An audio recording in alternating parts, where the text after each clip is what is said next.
Oh, by the way, this is episode number 200, everybody. This is episode number 200, our 200th episode. So you witnessed 200 of these silly things. And you know what the thing is?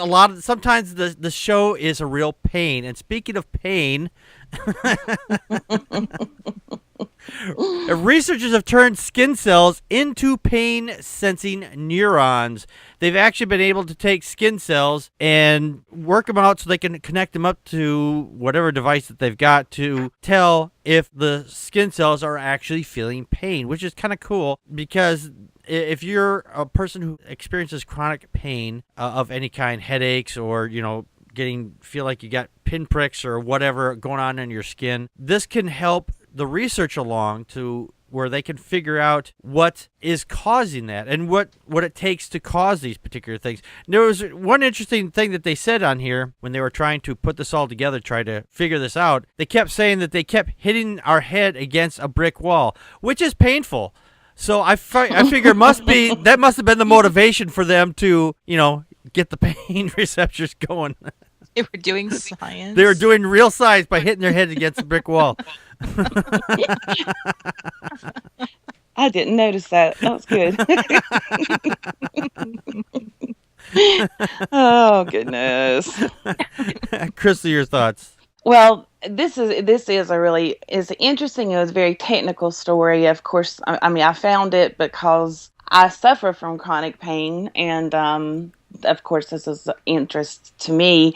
But they've actually been able to take living tissue cells from people, and in this case, they're taking them from people with chronic pain and growing them in a dish. The disease in a dish is what they're calling it, and they're able to replicate pain and sensory function in nerves, which is hopefully going to, down the road, lead to many kind of treatments for people with chronic pain, amputees that have phantom pain. There's just a lot of applications that this is going to be really good for. But I think maybe even better than getting into like the real technical stuff is just a quick rundown about how many people in America have chronic pain. And that is, in the U.S. alone, over 100 million people suffer from chronic pain. Yes. And then it goes on to like break it down. Just like 25.8 million people have pain just due to diabetes.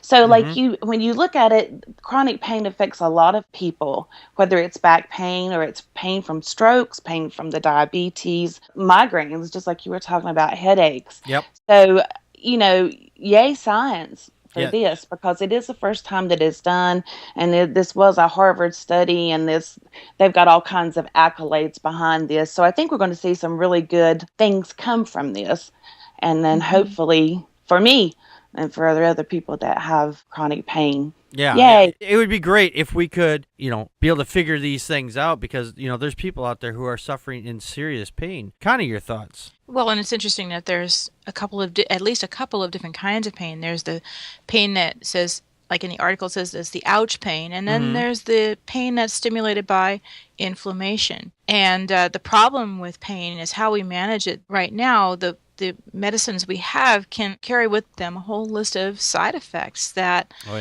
some of them are, you have to choose between, well, gee, do I want to suffer like liver damage or heart disease, or should I take this and said pain reliever, or so. And what they were banging their heads against the wall at first, they were trying to use not the adult stem cells but the embryonic stem cells, right? And it just wasn't working. And so they went ahead and instead of giving up, they said, well, you know what, we really feel like this is going to work. And so they started using adult stem cells. They really want this to be something that will perhaps make a more effective treatment for it. And I'm sitting here thinking, gosh, in my head, I'm really hopeful that they might be able to find a way of fixing it.